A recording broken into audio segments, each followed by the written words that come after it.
أما بعد أعوذ بالله من الشيطان الرجيم بسم الله الرحمن الرحيم لقد من الله على المؤمنين إذ بعث فيهم رسولا آمنت بالله صدق الله العظيم وبلغنا رسوله النبي الكريم الرؤوف الرحيم إن الله وملائكته يصلون على النبي يا أيها الذين آمنوا صلوا عليه وسلموا تسليما آواز بلند پڑھ لیجیے الصلاۃ والسلام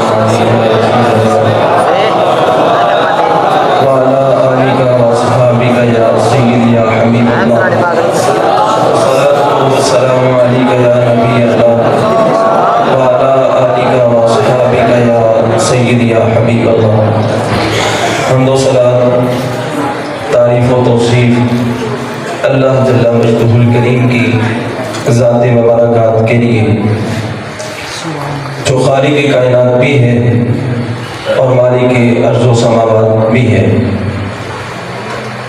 اللہ جل وعلا کی حمد و ثنا کے بعد اللہ کے پیارے امت کے سہارے رب کے محبوب دانائے غیوب شب اسرا کے دھولا مالک رکاب فخر ارب و عجم نیر بدھا رازدار ما اوہا شاہد ما طغا صاحب علم نشرا معصوم آمینہ احمد مجتبی حضرت محمد مصطفیٰ صلی اللہ علیہ وسلم کی بارگاہ ناز میں اپنی محبتوں، عقیدتوں، ارادتوں، نیاز مندیوں کا خراج پیش کرنے کے بعد عالی مرتبت ذی وقار سامعین گرامی قدر بالخصوص زینت مجلس ھذا محترم ذی وقار علماء کرام اور بالخصوص استاد گرامی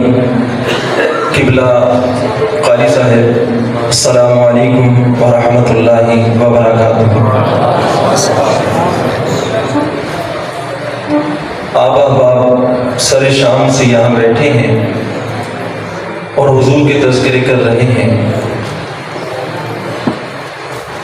میں اس مجلس کے انعقاد پر قبلہ قاری صاحب اور ان کی جملہ ٹیم کو مبارکباد پیش کرتا ہوں کہ انہوں نے مجھے اور آپ کو یہاں پر اکٹھے ہو کر حضور کے تذکرے چھیڑنے کا موقع فراہم کیا۔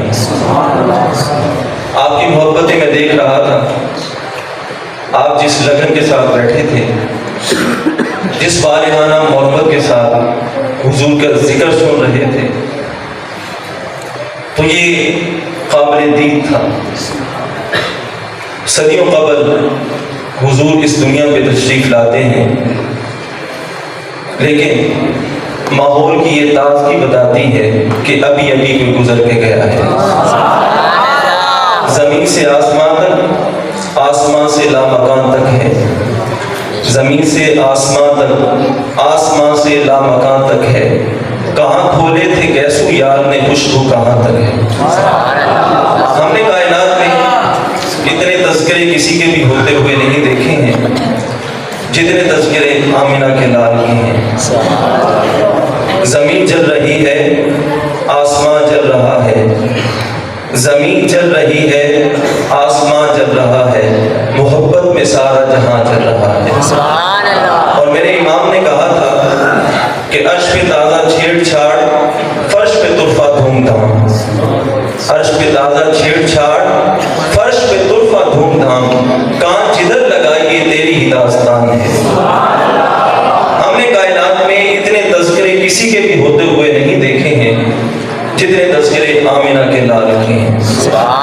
ہم سے لوگ الجھتے بھی ہیں، اعتراض بھی کرتے ہیں کہ صدیوں قبل حضور اس دنیا میں تشریف لائے تھے، مانا کہ اس رات رحمتوں کا نزول ہوا، مانا کہ اس رات برکتیں اتری، لیکن تم کیسے دیوانے لوگ ہو، ہر سال میلاد بنا کے بیٹھ جاتے ہو، ہر سال چرارہ کرتے ہو، دیگیں تقسیم کرتے ہو، لنگر بانٹتے ہو، تو مانا کہ جس رات حضور اس دنیا میں آئے تھے، مانا کہ برکتیں اتری، مانا کہ رحمات کا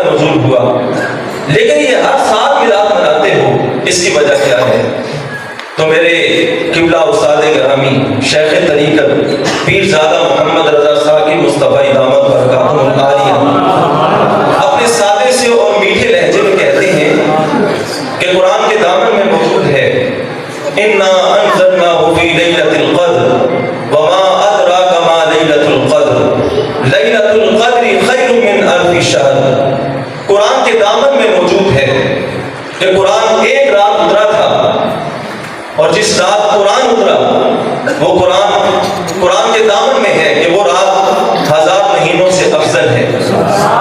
اس رات کو 1000 مہینوں سے افضل کیوں قرار دیا گیا؟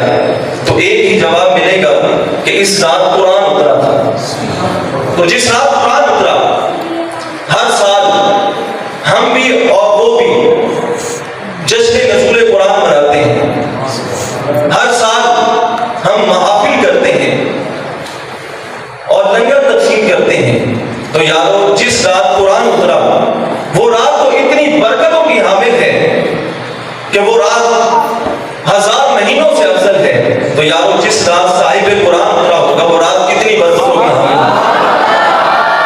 ہم تو اس رات کے دامن میں ہم کہتے ہیں حضور ہر سال نہیں آتے، لیکن رحمتوں کو اترنے کی عادت ہو چکی ہے۔ ہم اس رات کے دامن میں دامن پھیلا کے جھولیاں پھیلا کے عرض کرتے ہیں چمک تجھ سے پاتے ہیں سب آنے والے، میرا دل بھی چمکا دے چمکا دے۔ تو اس رات کے دامن میں، اس مہینے کی ایک رات کے دامن میں حضور آئے تھے، لیکن عشاق ہر رات حضور کے تذکرے چھیڑ کے بیٹھ جاتے ہیں۔ کبھی حضور کے حسن کے تذکرے ہوتے ہیں، کبھی حضور کو اسوہ نور کی باتیں ہوتی ہیں۔ اور علماء نے لکھا ہے کہ جس جگہ پہ حضور کا میلاد ہوتا ہے وہاں پر پورا سال رحمتوں کا نزول ہوتا ہے۔ اللہ اکبر۔ جنہوں نے حاجیہ عمرہ کی سعادت حاصل کی ہے وہ جانتے ہیں، اور جو ابھی تک اس سعادت سے محروم ہیں، آج کی اس مجلس میں میری دعا ہے کہ آپ اڑ کے مدینے چلیں گے۔ سچ تو یہ ہے جس نے مدینہ نہیں دیکھا اس نے کچھ بھی نہیں دیکھا۔ جنہوں بیگ کے ٹھردی آنکھیاں نہیں، جنہوں بیگ کے ٹھردا سینہ ہے، ربا تیری ساری خدائی میں جو ایک شہر مدینہ ہے۔ تو جنہوں نے حج اور عمرے کی سعادت حاصل کی ہے وہ جانتے ہیں کہ جب ہم طواف سے فارغ ہوتے ہیں تو حکم ہے کہ مقام ابراہیم کے پاس کھڑے ہو کر 2 نوافل ادا کیے ہیں۔ تو مجھے بتائیں کہ جب طواف کر لیا تھا، کعبۃ اللہ کا طواف کر لیا، تو آپ ایک پتھر کے پاس کھڑے ہو کر نوافل ادا کرنے کا حکم کیوں ہے؟ اللہ اکبر۔ اس کی گہرائی میں جائیں تو ہمیں پتہ چلتا ہے یہ مقام ابراہیم واتخذوا من مقام ابراہیم مصلی، قرآن میں حکم ہے، قرآن کے دامن میں ہے کہ مقام ابراہیم کو مصلی بناؤ۔ تو کہا جب تک مقام ابراہیم کے پاس کھڑے ہو کے تم نوافل نہیں ادا کرتے، نہ تمہارا عمرہ قبول کروں گا نہ تمہارا حج قبول کروں گا۔ اس کی وجہ کیا ہے کہ جب طواف کر لیا تھا تو اس پتھر کے پاس کھڑے ہو کر نوافل پڑھنے کا حکم کیوں ہے؟ تو علماء نے لکھا ہے اس کی ایک وجہ ہے۔ وجہ کیا ہے؟ وجہ یہ ہے یہ وہ پتھر ہے جس پہ کھڑے ہو کر اللہ کے خلیل حضرت ابراہیم نے میرے اور آپ کے آقا مولا صلی اللہ علیہ وسلم کا میلاد پڑھا تھا۔ جب کعبۃ اللہ کی تعمیر کی تو اس پتھر پہ کھڑے ہوتے ہیں اور دعا کر کے کیا کرتے ہیں؟ کہتے ہیں ربنا وابعث فیہم رسولا، دیکھ اللہ میں نے تیرے گھر کعبہ کی تعمیر کر دی ہے، اب اس کو بسانے والا بھی بھیج دے۔ کہا جب تک تم اس پتھر کے پاس کھڑے ہو کر نوافل ادا نہیں کرتے، نہ تمہارا حج قبول کروں گا نہ تمہارا عمرہ قبول کروں گا۔ اللہ اکبر۔ تو یہ تو محب کے لیے باعث تسکین ہوتا ہے کہ اس کے سامنے اس کے محبوب کے ذکر چھیڑے جائیں، اس کے محبوب کا تذکرہ چھیڑا جائے۔ حضرت شیخ مہدی الفاسی مطالع المسرات شرح دلائل الخیرات میں فرماتے ہیں کہ حضور کا ذکر سن کے جس شخص کے کلیجے میں ٹھنڈ نہیں پڑتی، اس کے کلیجے میں، اس کے سینے میں دھڑکنے والا دل کسی بندہ مومن کا دل ہی نہیں ہے۔ یہ ہو ہی نہیں سکتا کہ بات پھول کی چل رہی ہو اور بلبل کہے دلیل کیا ہے، بات شمع کی چل رہی ہو اور پروانہ کہے لکھا کہاں ہے۔ ہم تو بہانے بہانے سے محبوب کے تذکرے چھیڑتے رہتے ہیں۔ اللہ اکبر۔ ہم تو کہتے ہیں مطرب سے کہو چھیڑے کوئی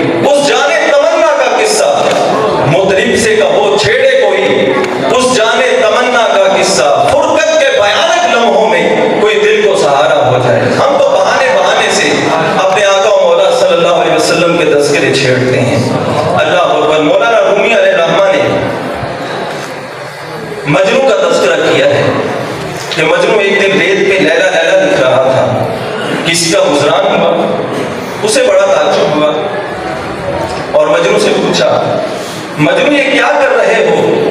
ریت پہ لیلا لیلا لکھتے ہو، مٹا دیتے ہو، پھر لکھتے ہو، پھر مٹا دیتے ہو۔ تو مجنوں نے کہا، گفت نام لیلا می کنم، گفت مشق نام لیلا می کنم، خاطر خود را تسلی می دہم۔ مجنوں نے جو جواب دیا وہ عجیب جواب تھا، کہا ریت پہ لیلا لیلا لکھ کے اپنے دکھی دل کو تسکی دے رہا ہوں۔ یار اگر مجنوں کو لیلا کا نام تسکی دے سکتا ہے تو کیا امتی کو محمد عربی کا نام تسکی نہیں دے سکتا؟ ہم تو رات کے اس دامن میں اپنی جھولیاں پھیلا کے حضور کی بارگاہ میں عرض کرتے ہیں، آقا چمک تجھ سے باتیں ہیں سب پانے والے، میرا دل بھی چمکا دے چمکانے والے۔ اللہ اکبر۔ تو فرمایا، لقد من اللہ علی المؤمنین اذ بعث فیہم رسولا، کہ ہم نے مومنین پہ احسان کیا ہے کہ اپنا پیارا نبی کو عطا کیا ہے۔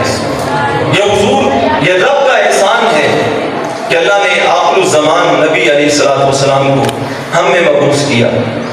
آپ تاریخ عرب اٹھا کے دیکھیں تو انسان جو آج اپنے آپ کو اشرف المخلوقات سمجھتا ہے اور جو کہتا ہے فرشتہ کہنے سے میری توقیر گھٹتی ہے، میں مسجود ملائک ہوں، مجھے انسان ہی رہنے دو۔ آج وہ انسان جو اپنے آپ کو اشرف المخلوقات کہتا ہے، یہ انسان اتنی جہالت کی پستیوں میں گرا ہوا تھا۔ آپ تاریخ عرب اٹھا کے دیکھیں، یہ انسان کبھی پتھروں کے سامنے سجدہ کرتا، یہ 5-6 فٹ کا انسان کبھی اپنے ہاتھ سے ایک معبود کو تراشتا، بت بناتا اور اس کے سامنے اپنی پیشانی کو جھکا دیتا۔ یہ انسان اتنا جاہل تھا، اس نے بڑے درخت کو دیکھا، اس کے سامنے سر جھکا دیا۔ یہ انسان اتنا جاہل تھا کہ اس نے آگ کو جلتے ہوئے دیکھا اور اس آگ سے متعجب ہوا اور اس کے سامنے اپنی پیشانی جھکا۔ یہ انسان اتنا جاہل تھا کہ اس انسان نے آسمان کے سورج کو دیکھا، آسمان کے چاند کو دیکھا اور اس کی طرف منہ کر کے عبادت کرنے لگا۔ یہ انسان جو ہے وہ اندھیروں میں، گمراہیوں میں ڈوبا ہوا تھا۔ اللہ اکبر۔ پھر حضور آتے ہیں، حضور آ کر بتاتے ہیں، یہ درخت جن کو تم اپنا معبود سمجھتے ہو، یہ عبادت کے لیے تو نہیں ہے۔ اللہ اکبر۔ حضور اشارہ کرتے ہیں اور درختوں کو قدموں میں بلا لیتے ہیں۔ یہ چاند جس کو تم اپنا معبود سمجھتے ہو، اللہ اکبر، اشارہ کرتے ہیں، چاند کو 2 ٹکڑے کر دیتے ہیں۔ یہ آسمان کا سورج جسے تم اپنا معبود سمجھتے ہو، اشارہ کرتے ہیں، اثر کے وقت پہ پلٹا دیتے ہیں۔ یہ پتھر جس کو تم اپنا معبود سمجھتے ہو، اللہ اکبر، مٹھی ابو جہل کی ہے لیکن کلمے محمد عربی کے پڑھ رہی ہے۔ اللہ اکبر۔ یہ انسان خدا شناسی تو دور کی بات ہے، انسان خود شناس بھی نہیں تھا، اس کو اپنی معرفت بھی نہیں تھی، اس کو اپنا تعقل بھی نہیں تھا، عرفان ذات بھی نہیں تھا، پہچان بھی نہیں تھی۔ اللہ اکبر۔ حضور آئے، حضور نے آ کر بتایا کہ یہ پتھر، یہ درخت، یہ حشرات الارض، بلکہ تاریخ اٹھا کر دیکھیں، انسان اتنا جاہل تھا، اس نے یہ جو کیچوا جس کے ساتھ مچھلی پکڑی جاتی ہے، ایک دور میں انسان کا یہ بھی معبود تھا، انسان اس کی بھی عبادت کرتا تھا۔ اللہ اکبر۔ حضور نے آ کر بتایا کہ یہ چیزیں عبادت کے لیے نہیں ہیں، بلکہ عبادت کے لیے ایک خدا ہے، وہی صرف معبود ہے، محمد اس کے سچے رسول ہیں۔ حضور نہ آتے تو ہمیں عرفان خدا نہ ہوتا، حضور نہ آتے ہمیں عرفان ذات نہ ہوتا، خود ہی کی پہچان نہ ہوتی۔ اللہ اکبر۔ آج انسان کہتا ہے فرشتہ کہنے سے میری توقیر گھٹتی ہے، میں مسجود ملائک ہوں، مجھے انسان ہی رہنے دو۔ اللہ اکبر۔ رشتوں کی، جب انسان کو اپنی پہچان نہیں تھی تو رشتوں کی پہچان کہاں سے ہوگی؟ یہ انسان بالخصوص عورت کا معاشرہ، تاریخ عرب اٹھا کے دیکھیں، عورت کا معاشرہ یہ بڑی ہی ذلت اور رسوائی کی زندگی گزار رہا تھا۔ عورت اگر ماں کے روپ میں تھی، عورت اگر بیٹی کے روپ میں تھی، عورت اگر بہن کے روپ میں تھی، عورت اگر بیوی کے روپ میں تھی، عورت کو ذلت اور رسوائی کا نشانہ بنایا جاتا تھا۔ اللہ اکبر۔ بلکہ یہ ماں جس کا آج گناہگار بیٹا بھی جس کے قدموں کے نیچے جنت تلاش کرتا ایک دور ایسا تھا کہ جب ماؤں کو ترکے میں تقسیم کر دیا جاتا، اپنا سگا بیٹا ماں کو منڈی میں فروخت کر دیتا۔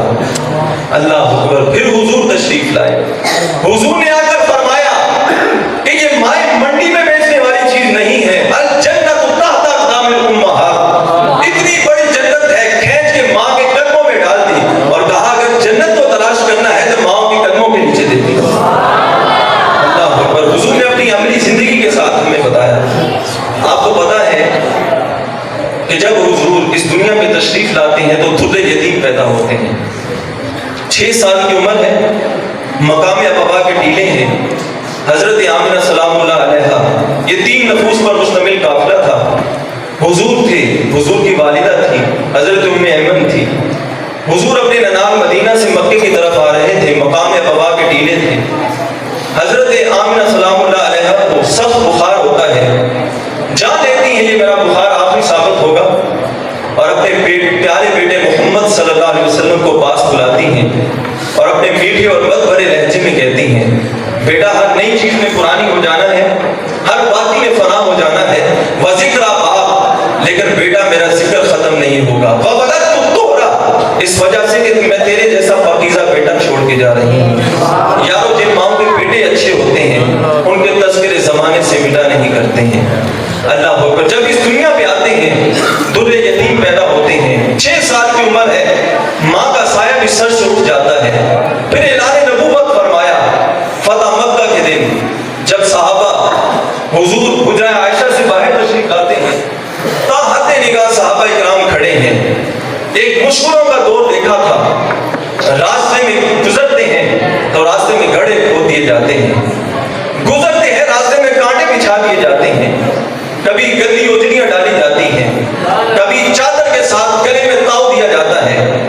مشکلات کا دور دیکھا تھا، فتح مکہ ہوتا ہے، حجرہ عائشہ سے باہر تشریف لاتے ہیں، صحابہ کھڑے ہو کے استقبال کرتے ہیں۔ اللہ اکبر۔ آنکھوں سے چھما چھم آنسو برسنے لگے اور کہتے ہیں صحابہ لو ادرکت والدیہ او احدہما، صحابہ کاش آج میری ماں زندہ ہوتی، کاش آج میرے والدین زندہ ہوتے، یا ان میں سے کوئی ایک زندہ ہوتا۔ یہ انسان کی خواہش ہے، انسان کی طبیعت ہے کہ جب انسان نے دکھوں کا دور دیکھا ہو اور اللہ بھلا وقت عطا کر دیتا ہے تو اس کے دل میں یہ خواہش جاگتی ہے کاش کہ آج میری ماں زندہ ہو۔ اللہ اکبر۔ حضرت علامہ اقبال رحمۃ اللہ علیہ یہ انگلستان میں تھے کہ جب ماں کا انتقال ہو جاتا ہے، کافی دنوں کے بعد بذریعہ کار علامہ اقبال کو پتہ چلتا ہے کہ والدہ اس دنیا میں نہیں رہی، تو حضرت اقبال وہیں پہ ایک نظم لکھتے ہیں جس کو عنوان دیا والدہ مرحومہ کی یاد میں۔ اقبال تڑپتے ہیں اور کیا کہتے ہیں، آج جس کو ہوگا میرا وطن میں انتظار، کون میرا خط نہ آنے سے رہے گا بے قرار، کہا اب کون سارا دن دروازے میں بیٹھ کے میرے خط کا انتظار کرے گی، اب کون روز ڈاکیے سے پوچھے گی میرے اقبال کا خط تو نہیں آیا، تو کہا اب کون میرا انتظار کرے گی، اور آگے کہا خاک برکت پہ تیری لے کے یہ فریاد آؤں گا، اب دعائے نیم شب میں کس کو میں یاد آؤں گا، کہا ماں جب میں پردیس سے واپس پلٹوں نا، انگلستان سے واپس آؤں تو میں گھر نہیں جاؤں گا، سیدھا تیری قبر پہ آؤں گا اور تجھ سے آ کر پوچھوں گا بتا اب راتوں کو اٹھ اٹھ کے میرے لیے دعائیں کون کرے گا۔ یارو ماں کو بھی کہنا، پیر کو بھی کہنا پڑتا ہے، استاد کو بھی کہنا پڑتا ہے، شیخ کو بھی کہنا پڑتا ہے کہ حضرت میرے لیے دعا کرنا۔ ماں کو کبھی نہیں کہنا پڑا کہ اماں میرے لیے دعا کرنا، وہ تو رات کے جس پہر بھی اٹھتی ہے وہ اپنی اولاد کے لیے دعائیں کرتی ہے، بلکہ ایک شاعر نے ماں کی محبت کو ایک پیراہے میں بند کیا اور حد کر دی۔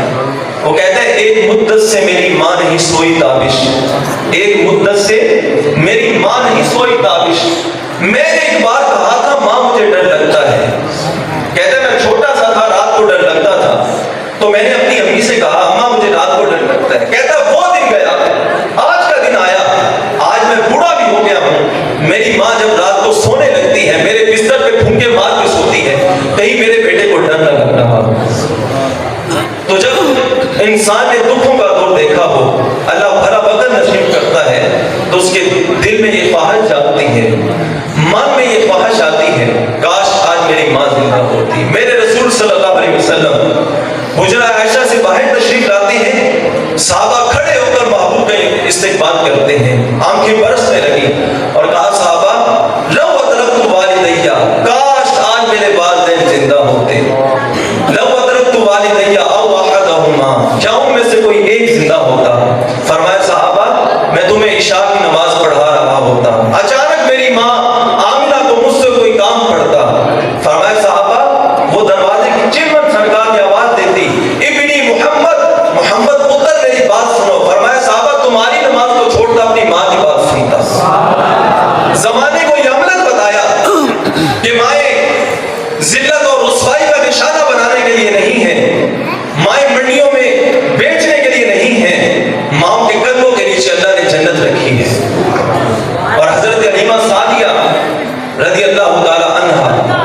کرتے. اللہ اکبر. صحابہ نے عرض کی بندہ نواز یہ بڑھیا جس کے پراگندہ بال ہیں, پھٹے پرانے کپڑے ہیں, حضور اس کے لیے اتنا استقبال کیوں ہے کہ اس کے قدموں کے نیچے آپ نے اپنی کمری مبارک جو ہے وہ بچھا دی؟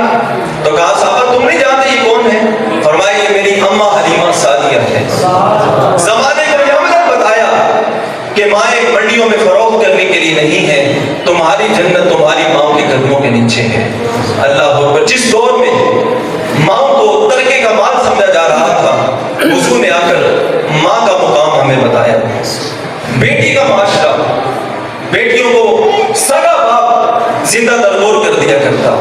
اللہ اکبر. ایک شخص حضور کی خدمت میں حاضر ہوا اور عرض کرنے لگا حضور زمانہ جاہلیت کی دو باتیں ہیں, حضور ایک کو یاد کرتا ہوں بڑی ہنسی آتی ہے, دوسری کو یاد کرتا ہوں بڑا رونا آتا ہے. اللہ اکبر. حضور نے فرمایا بتاؤ وہ کون سی بات ہے جسے سوچ کر تمہیں ہنسی آتی ہے؟ وہ کہتا ہے حضور ایک دن میں سفر پہ جا رہا تھا, تاجر تھا, تو میرا سفر بڑا لمبا تھا. میں نے اپنی بیوی سے کہا کہ آٹا گوندو, اس نے آٹا گوندا. میں نے اس آٹے کو لیا اور اس کے ساتھ ایک مادو تراشا, ایک بت بنایا. میری خواہش یہ تھی, درود پاک پڑھیے گا, الصلاۃ والسلام.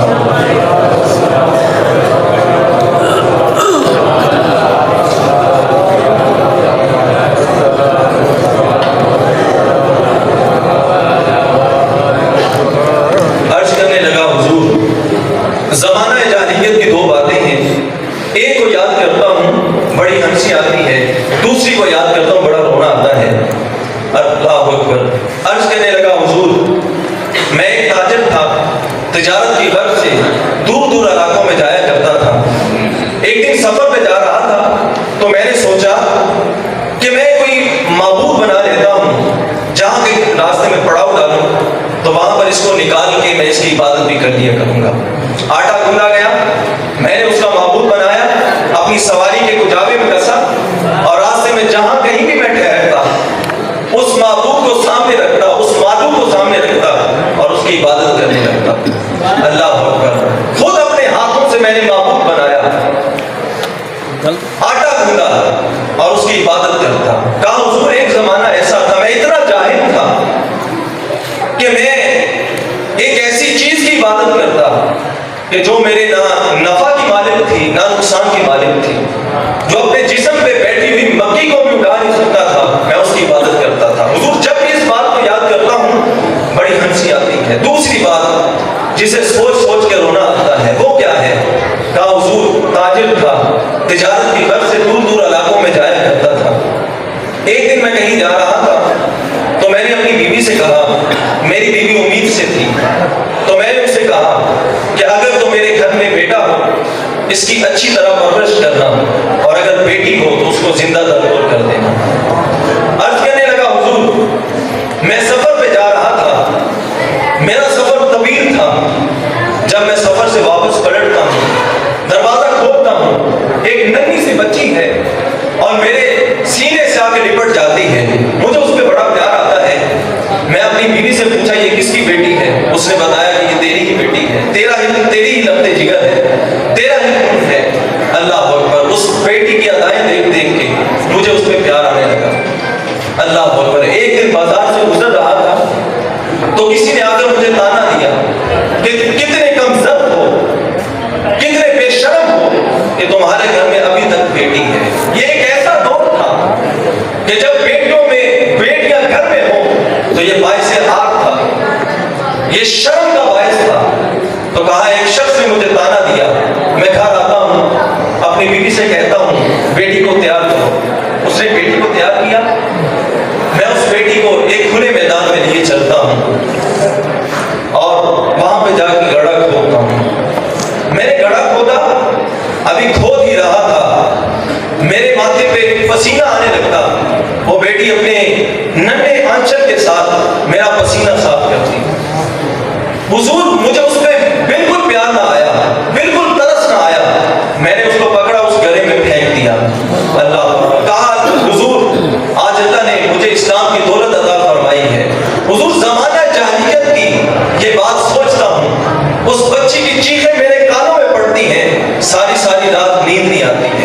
اللہ اکبر. ایک دور ایسا تھا جب بیٹیوں کو زندہ درگور کر کے باپ خوش ہوتا تھا، لیکن پھر حضور آئے. حضور نے آ کر فرمایا یہ بیٹیاں زندہ درگور کرنے کے لیے نہیں ہیں، بلکہ فرمایا فاطمہ تو بضعۃ منی، میری بیٹی فاطمہ میرے جگر کا ٹکڑا ہے. یہ فقط ایک نعرہ نہیں ہے، یہ فقط ایک بات نہیں ہے، بلکہ اس ظالم سماج کے خلاف اعلان جنگ تھا کہ جس دور میں بیٹیوں کو زندہ درگور کیا جا رہا تھا، حضور نے آ کر یہ نعرہ لگایا کہ بیٹیاں زندہ درگور کرنے کے لیے نہیں ہیں، بلکہ جنت فاطمہ بضعۃ منی، میری بیٹی فاطمہ میرے جگر کا ٹکڑا ہے. آج اگر آپ اپنی بیٹی کے لیے، اپنی بہن کے لیے کوئی محبت کا جملہ بولتے ہیں تو اس دور میں بیٹیوں کو مقام دیا جا رہا ہے، بیٹیوں سے محبت کی جاتی ہے. اللہ اکبر. آج بوڑھا باپ اپنی بوڑھی کمر پہ بوریاں ڈالتا ہے، اور اگر اس سے پوچھا جائے تو وہ کہتا ہے کہ میں نے اپنی بیٹی کے ہاتھ پیلے کرنے ہیں. آج جوان بھائی فیکٹریوں میں اوور ٹائم لگاتا ہے اور اس کی ایک ہی غرض ہے کہ میں نے اپنی بہن کے ہاتھ پیلے کرنے ہیں. اللہ اکبر. آج بہنوں کو عزت دی جا رہی ہے، لیکن جس دور میں بہنوں کو، بیٹیوں کو زندہ درگور کیا جاتا تھا، حضور نے آ کر بہن کا مقام بھی دیا، حضور نے آ کر بیٹی کا مقام بھی دیا. آپ جانتے ہیں کہ حضور کی کوئی بہن نہیں تھی، لیکن جب حضور حضرت حلیمہ سعدیہ کے گھر جاتے ہیں تو حضرت حلیمہ سعدیہ رضی اللہ تعالی عنہا کی بیٹی حضرت شیمہ رضی اللہ تعالی عنہا، یہ وہ حضرت شیمہ ہے کہ جب عرب کے رواج کے مطابق پچھلے پہر مائیں کھانا پکانے لگتی تو بہنیں اپنے بھائیوں کو اٹھا کر کھلے میدان میں لے جاتی اور وہاں پر جا کر بھائیوں کے حسن کا مقابلہ کرتی. جس کا بھائی خوبصورت ہوتا تو وہ کہتی دیکھو میرے بھائی کی آنکھیں کتنی خوبصورت ہیں. اللہ اکبر. جس کے نیک اچھے نہ ہوتے وہ کہتی دیکھو میرے بھائی کا رنگ کتنا خوبصورت ہے. جس لڑکی کا بھائی کالا ہوتا وہ کہتی تم رنگ کو چھوڑو، میرے بھائی کے نیک نقش دیکھو. یہ مقابلہ حسن ہو رہا ہوتا. تو حضرت شیمہ رضی اللہ تعالی عنہا اتنے میں حضور نبی مکرم صلی اللہ علیہ وسلم کو اٹھا کر اس میدان میں لے چلتی اور ان کو کہتی اپنے بھائیوں کے حسن کا مقابلہ کرنے والیوں، دیکھو میرے ویر محمد کا بھی کوئی مقابلہ ہے. تو ہاتھ کھڑا کر دیتی اور کہتی نہیں نہیں نہیں شیمہ، تیرے بھائی محمد کا تو کوئی مقابلہ نہیں ہے.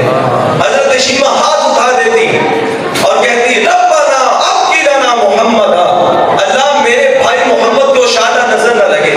آج یہ بچوں کا سردار ہے، میں اپنی آنکھوں سے دیکھوں یہ نوجوانوں کا سردار بھی ہوں. حضرت شیمہ رضی اللہ تعالی عنہا، حضور بچے تھے، ان کی شادی ہو گئی.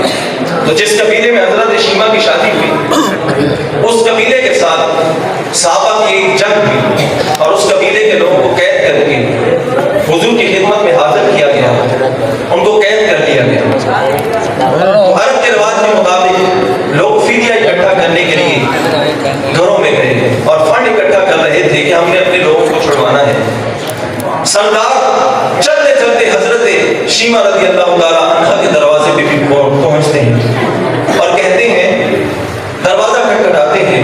حضرت شیمہ باہر آتی ہیں تو حضرت شیمہ پوچھتی ہیں بتاؤ کیا ماجرا ہے. تو وہ کہتے ہیں کہ مسلمانوں کے نبی نے ہمارے لوگوں کو قید کر لیا ہے اور ہم فدیہ اکٹھا کر رہے ہیں کہ ہم جا کر اپنے قیدیوں کو چھڑوائیں.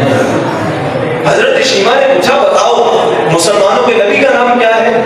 تو کسی نے بے ساختہ کہا اس کا نام نامی اسم گرامی محمد ہے صلی اللہ.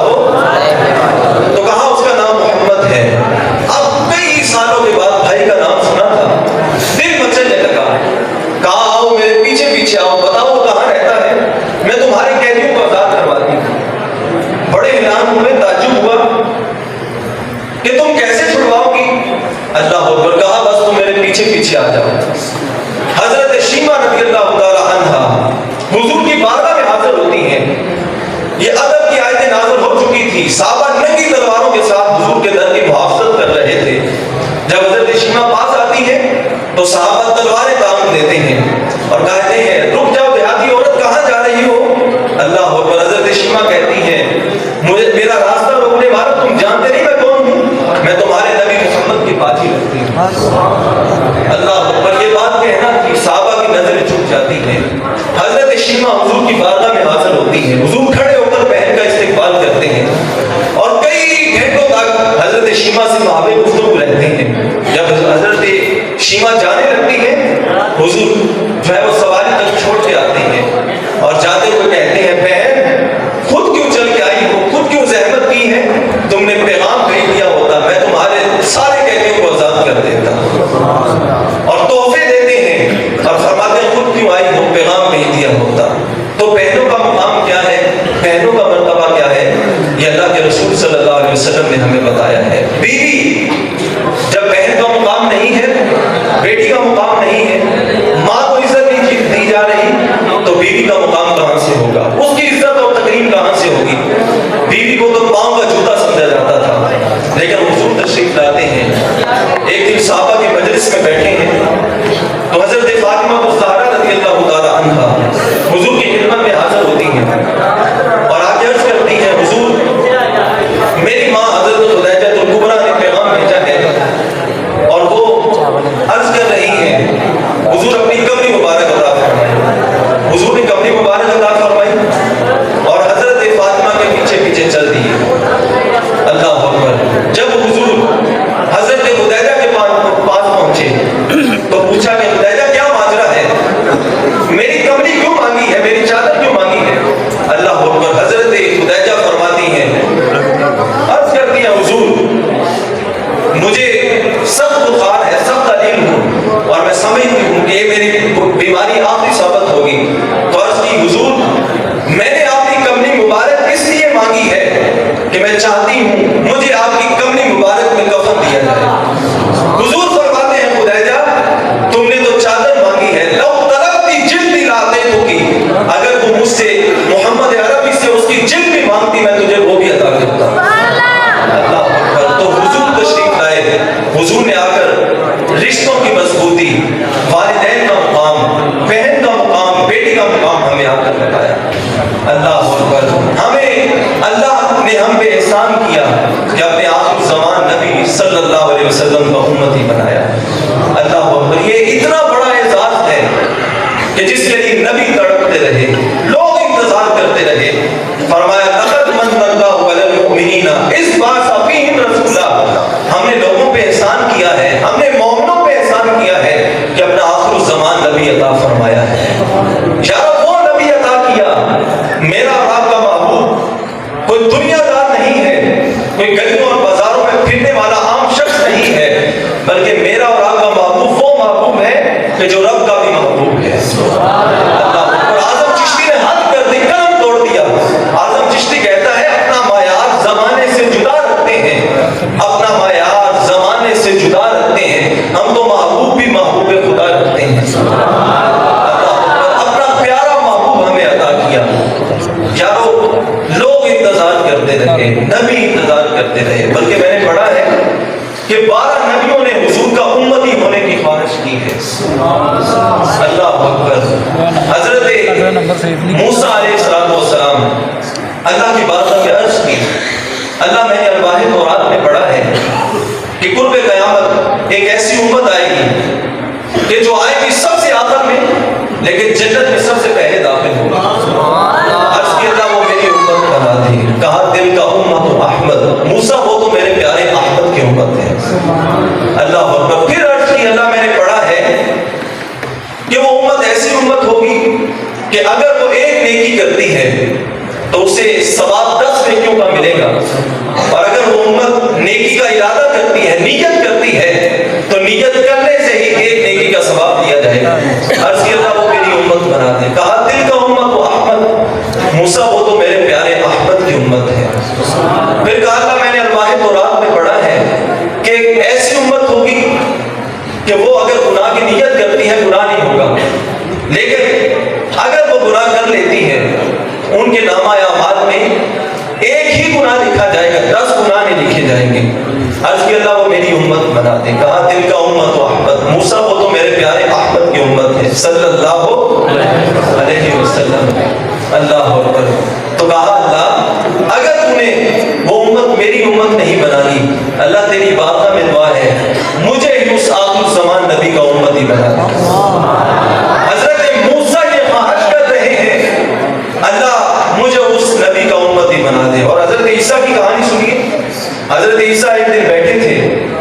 ارد گرد ہماری بیٹھے ہیں اور تذکرے کس کے کر رہے ہیں؟ میرے اور آپ کے آقا مولا صلی اللہ علیہ وسلم کی۔ اللہ اکبر۔ ایک حوالی کھڑا ہوا، عرض کرنے لگا حضرت جس کے قصیدے آپ بھی پڑھتے ہیں کیا وہ آپ سے بھی بڑھ کر مقام و مرتبے میں ہوگا؟ جس کے آپ اوصاف بیان کر رہے ہیں اس کی عزت و تکریم آپ سے بھی بڑھ کر ہوگی؟ اللہ اکبر۔ حضرت عیسیٰ علیہ السلام دیکھیں، ہر کافر یہ کہتا ہے کہ میرے لیڈر جیسا کوئی لیڈر نہیں ہے، ہر شاگرد یہ کہتا ہے میرے استاد جیسا کوئی استاد نہیں ہے، ہر بیٹا یہ کہتا ہے کہ میرے والد جیسا کوئی والد نہیں ہے، ہر امت یہ کہتا ہے میرے نبی جیسا کوئی نبی۔ تو کہا حضرت جس کے آپ بھی قصیدے پڑھتے ہیں کیا اس کا مقام و مرتبہ آپ سے بڑھ کر ہوگا؟ اللہ اکبر۔ حضرت عیسیٰ کہتے ہیں تم کہتے ہو کہ اس نبی کا مقام و مرتبہ مجھ سے بڑھ کر ہوگا، میں عیسیٰ ابن مریم کہتا ہوں اگر مجھے اس آخر الزمان پیغمبر کے پاؤں کے جوتوں کے تسبیح باندھنے کی سعادت بھی مل جائے، یہ سعادت ہی میری زندگی کے لیے کافی ہے۔ یارو نبی انتظار کرتے رہے، اور جب حضرت عیسیٰ جانے لگتے ہیں اور کیا کہتے ہیں وَمُبَشِّرًا بِرَسُولٍ يَأْتِي مِن بَعْدِهِ اسْمُهُ أَحْمَدُ، لوگوں میں تو جا رہا ہوں لیکن جو میرے بعد آنے والا ہے اس کا نام احمد ہوگا۔ نبی انتظار کرتے رہے، نبی انتظار کرتے رہے، لوگ انتظار کرتے رہے، بحیرہ راہب انتظار کرتا رہا، نصورہ راہب انتظار کرتا رہا۔ آخر میں ایک ایسے شخص کی کہانی سنا کے اپنی گفتگو کو سمیٹتا ہوں کہ جو حضور علیہ السلام کی آمد سے قبل 1000 سال قبل حضور کا انتظار چل رہا تھا۔ اس کا نام نامی اس میں گرامی طبہ حمیری ہے۔ یہ طبہ حمیری ایک بادشاہ تھا، اسے بتایا گیا ایک دن یہ مکے میں آتا ہے اور مکے میں آ کر مدینے سے جب اس کا گزران ہوتا ہے اس کے ساتھ 400 علماء تھے، وہ 400 علماء جب شہر مدینہ پہنچتے ہیں وہیں پہ بیٹھ جاتے ہیں۔ طبہ حمیری نے کہا تم آئے میرے ساتھ تھے لیکن واپس کیوں نہیں پلٹ گئے؟ انہوں نے کہا کہ ہم اس وادی سے گزر رہے تھے، ہمیں اس وادی سے محمد عربی صلی اللہ علیہ وسلم کی خوشبو آئی ہے، ہم یہاں سے نہیں جائیں گے، ہم مر جائیں گے لیکن یہاں سے نہیں جائیں گے۔ اللہ اکبر۔ تو ان علماء نے طبہ حمیری کو وہ ساری نشانیاں جو انہوں نے اپنی کتابیں میں دیکھی تھیں وہ ساری نشانیاں بتائیں۔ تو طبہ حمیری حضور کے نام ایک خط لکھتا ہے، یہ حضور کی آمد سے 1000 سال قبل کا ایک بادشاہ ہے، ایک خط لکھتا ہے۔ خط کا عنوان کیا ہے؟ خط کا عنوان یہ ہے حضور میں آپ کا انتظار کر رہا ہوں، اگر تو میں آپ کا زمانہ پالوں حضور میں آپ کے قدموں پر اسلام قبول کر لوں گا، اور حضور اگر آپ کا زمانہ نہ پاؤں حضور یہ میرا خط میرے اسلام لانے کی سند ہے، یہ میری غلامی کی سند ہے، اگر حضور آپ کا زمانہ نہ پاؤں تو حضور مجھے اپنی غلامی میں قبول فرما لیجیے گا۔ اللہ اکبر۔ شب ہجر کی سختیاں کوئی اس سے جا کر پوچھے، شب ہجر کی سختیاں کوئی اس سے جا کر پوچھے، تیری راہ تکتے تکتے جسے صبح ہو گئی۔ لوگ انتظار کرتے رہے، بادشاہ انتظار کرتے رہے، نبی انتظار کرتے رہے۔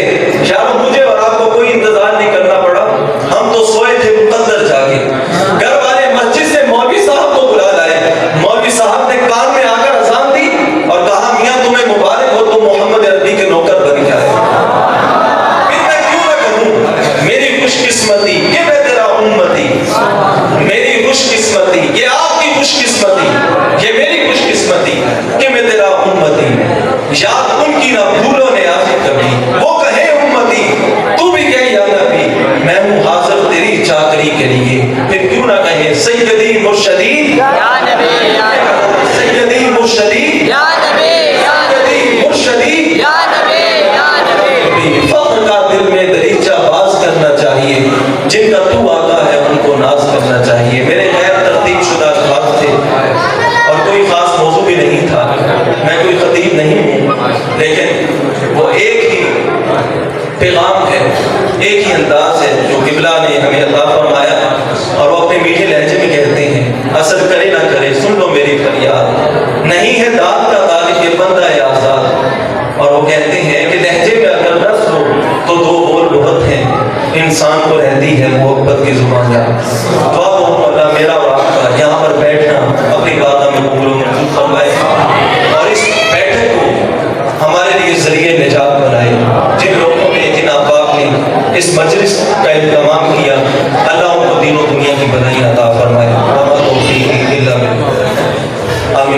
صل علی سیدنا مولانا محمد وعلی آل سیدنا مولانا محمد وبارک وسلم. ربنا آتنا فی الدنیا حسنۃ وفی الآخرۃ حسنۃ وقنا عذاب النار وقنا عذاب القبر وقنا عذاب الحشر وقنا حساب المیزان. ربنا آتنا فی الدنیا حسنۃ وفی الآخرۃ حسنۃ وقنا عذاب النار. اللہ اٹھے ہاتھ پھیلی ہوئی جھولیاں رحمت سے بھر دے, وقت کی باریں نصیب کر دے, مقدر کی خزائیں رخصت فرما دے. اللہ ہم جیے تو تیرے لیے, مرے تو تیرے دین کے لیے, زندگی کی آخری سانس تک تیرے رسول کے وفادار. ہر علت ہر ذلت سے رہائی دے, اپنے پاک نبی کے در کی گدائی عطا فرما. اللہ نفس و شیطان کے مکر و فریب تجر و تلبیسات سے محفوظ فرما. اللہ ظاہر و باطن کی صفائی ستھرائی ہمارا مخشوع بنا. اے مالک مولا دور و نزدیک سے احباب اس مجلس میں شریک ہوئے, اللہ ان سب کا آنا اپنی بارگاہ میں قبول و منظور فرما. اللہ یہ علماء اپنی بے پناہ مصروفیات کے باوجود یہاں تشریف لائے, اللہ ان کا یہاں پر آنا اپنی بارگاہ میں قبول و منظور فرما. اللہ برکت عطا فرما. اللہ نبی رحمت صلی اللہ علیہ وسلم کا سچا عاشق بنا. اللہ عشق عطا فرما. اللہ حاضرین کے جتنے بھی فوج شدگان ہیں اللہ تمام کی بخش و مغفرت فرما. ساتھ کے لیے دعا کے لیے کہا گیا, اللہ تیری بارگاہ میں دعا ہے کہ ان کی قبر کو تاحت نگاہ کشادہ منور اور ٹھنڈا فرما. اللہ نبی رحمت کی شفاعت عطا فرما. قیامت کے دن حضور نبی رحمت کی شفاعت عطا فرما. اللہ اس مجلس میں جتنے بھی احباب بیمار ہیں اللہ تیری بارگاہ میں دعا ہے, اللہ شفائے کاملہ عطا فرما. اللہ شفائے کاملہ عطا فرما. اللہ جو اسپتالوں میں بیمار ہیں جن کا دعا کرنے والا کوئی نہیں ہے, اللہ ہماری دعا ان کے حق میں مستجاب فرما. رحمتوں کا انحصار عطا فرما. اللہ نے والوں کو گھروں میں پلٹنے سے قبل اس مجلس رحمت کی برکتیں گھروں تک پہنچا دیں. اللہ سب کو اپنی رحمتوں کے حساب میں رکھنا. اللہ تمام پر اپنی برکات کا نزول فرمانا. اے مالک و مولا ہم جیے تو تیرے لیے, مرے تو تیرے دین کے لیے, زندگی کی آخر سانس تک تیرے رسول کے وفادار رہیں. خدایا بحق کے بنی فاطمہ قبر کو ایما بنی فاطمہ اگر دعوت ہم قریب قبول منو دست دامان آل رسول. اللہ بالخصوص تیری بارگاہ میں دعا ہے کہ استاد گرامی قبلہ قاری شاہ صاحب کو صحت والی لمبی زندگی عطا فرما. اللہ دنیا کی بھلائیاں عطا فرما. اللہ عافیت والی لمبی زندگی عطا فرما. اللہ جو انہوں نے محنتیں اور کاوشیں کی اللہ اپنی بارگاہ میں قبول و منظور فرما. اللہ معاونین جو ان کے ہمراہ رہے اللہ ان کی عمروں میں برکتیں عطا فرما. اللہ ان کے علم و عمل میں برکتیں عطا فرما. اللہ ان کے رزق میں برکتیں عطا فرما. اللہ اس مسجد کو تاروز قیامت شاد و آباد فرما. اللہ جو لوگ اس مسجد کے ساتھ تعاون کرتے ہیں اللہ ان کے تعاون کو اپنی بارگاہ میں قبول و منظور فرما. اے مالک و مولا اس مسجد کے منتظمین کو جو ہے وہ دین و دنیا کی بھلائیاں عطا فرما. اللہ جس محبت کے ساتھ یہاں بیٹھ کے حضور کے قصیدے پڑھ رہے تھے اللہ وہ دن بھی آئی کہ ہم مدینے چلیں, دل نور پہ اپنی آنکھیں بنیں. الہی غیب سے سامان کر دے, ہم سب کو مدینے کا مہمان کر دے. کرم ہو پہ ہم ساڑے دے حبیبی یا رسول اللہ, غریبی آن نے دے دی مدینے یا رسول اللہ. اللہم ارزقنا زیارت مکہ المکرمہ, اللہم ارزقنا زیارت مدینہ المنورہ.